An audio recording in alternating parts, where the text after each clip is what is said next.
హైదరాబాద్లో జనాభా లెక్కల ప్రక్రియ వేగవంతం చేశారు జీహెచ్ఎంసీ అధికారులు. ఇప్పటికే హౌస్ బ్లాక్ లిస్టింగ్ ప్రక్రియ పూర్తి చేసిన అధికారులు కుటుంబ వివరాలు సేకరిస్తున్నారు. ప్రతి ఎన్యూమరేటర్ కేటాయించిన ప్రాంతంలో ఇళ్లు, బిజినెస్ వంటి అంశాలకు సంబంధించిన వివరాలను సేకరిస్తున్నారు. నిబంధనల ప్రకారం ప్రతి సిటిజన్ బాధ్యతగా వివరాలు ఇవ్వాలంటున్న గోషామహల్ చార్జ్ ఆఫీసర్ ఉమాప్రకాష్తో మా ప్రతినిధి రాముడు ఫేస్ టు ఫేస్. హైదరాబాద్ నగరంలో జనాభా లెక్కలకు సంబంధించినటువంటి ప్రక్రియ కొనసాగుతుంది.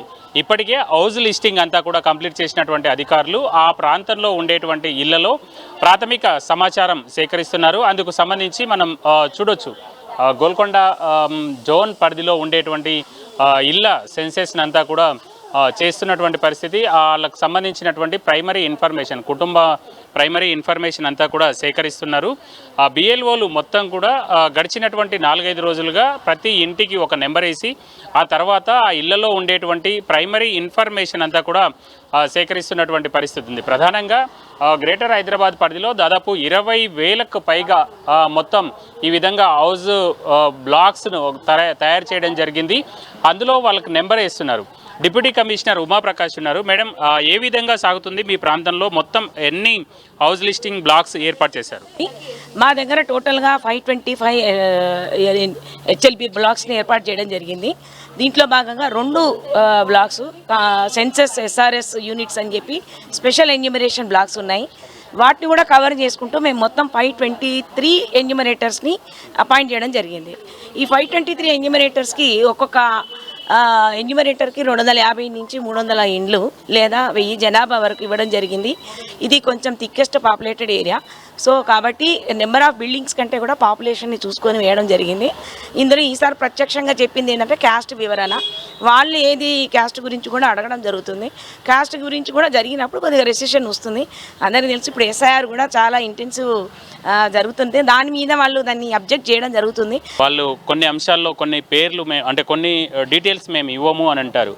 అలాంటి సందర్భంలో మీరు ఎలా వాళ్ళకు వివరిస్తున్నారు? లేకపోతే వాళ్ళ నుంచి వివరాలు రాకపోతే ఎలా ముందుకెళ్తున్నారు? నిజంగా చెప్పాలంటే మాకు ప్రతి ఒక్క ఎన్యూమరేటర్కి 3 డేస్ ట్రైనింగ్ ఇచ్చాం సార్.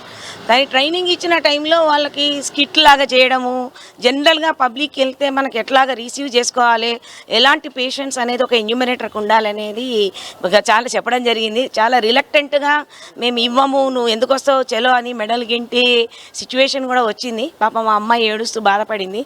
మళ్ళీ కన్సోల్ చేసి మేమందరం ఫీల్డ్లో దిగి తను మా డెసిగ్నేటర్ ఆఫీసర్స్ వీళ్ళు మేము కూడా కంటిన్యూగా మా ప్రాపర్టీ ట్యాక్స్ టీము వీళ్ళకి నెంబర్స్ ఇచ్చి చేయడం జరిగింది. తర్వాత మనకు కూడా వల్నరబుల్ అండ్ సెన్సిటివ్ ఏరియాస్ లిస్టులు ఉన్న వాటికి పోలీసులకు రాసాము, ఆల్రెడీ అడ్రస్ చేసాము, వాళ్ళ నెంబర్లు కూడా షేర్ చేసాము. అలాంటిది ఏమన్నా ఉంటే ఇది యాక్ట్ ప్రకారంగా జరిగేది కాబట్టి అంటే తప్పనిసరిగా ఇవ్వాల్సి ఉంది అనేది అధికారులు చెప్తున్నారు, ఉన్నతాధికారులు. ఒకవేళ అట్లాంటి ఇబ్బంది వస్తే మీరు ఇతరుల సహకారం ఎవరెవరిది తీసుకునేటువంటి అవకాశం ఉంది? పోలీస్ అంటే ఇప్పుడు యాక్ట్ ప్రొవిజన్ ప్రకారంగా మనకి పోలీస్ సపోర్ట్ తీసుకొని చేయొచ్చు. మేము లోకల్ పబ్లిక్తోనే ఇప్పటివరకు సాల్వ్ చేసేసాము. దయచేసి ఈ కార్డ్స్ చూడండి, డిపార్ట్మెంట్ కార్డ్స్. ఈ డిపార్ట్మెంట్ కార్డ్ని కరెక్ట్గా ఇచ్చి ఇవ్వడం జరిగింది. ఇలా కార్డు ఉన్నప్పుడు ఎలాంటి సమస్య లేదు. అలా అని ఎవరో కార్డు పెట్టుకొని వస్తే మాత్రం అనుమానం ఉంటే మా దృష్టికి తీసుకురావచ్చు. కొన్ని ప్రాంతాల్లో కమర్షియల్ ఏరియా ఉంటుంది. ఆ కమర్షియల్ ఏరియా ఉంది.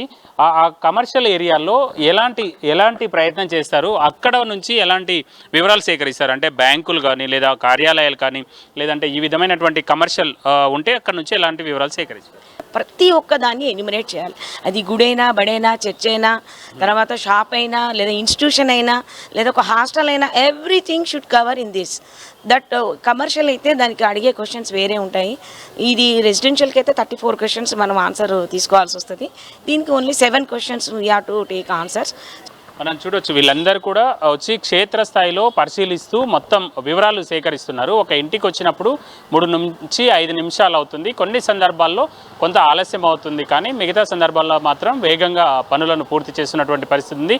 ప్రధానంగా గ్రేటర్ హైదరాబాద్లో ప్రతి ఇళ్లకు సంబంధించి వివరాలన్నింటినీ రాబట్టాలి. ప్రతి కుటుంబానికి సంబంధించినటువంటి ప్రతి అంశాన్ని, ఏదైతే జనాభా లెక్కల్లో చూపిస్తున్నటువంటి అంశాలు ఉన్నాయో అన్ని అంశాలను కూడా రాబట్టే విధంగా అధికారులు ప్లాన్ చేసుకొని క్షేత్రస్థాయిలో వస్తున్నటువంటి ఇబ్బందులను కూడా అధిగమిస్తూ అవసరమైనటువంటి చర్యలు తీసుకుంటున్నారు.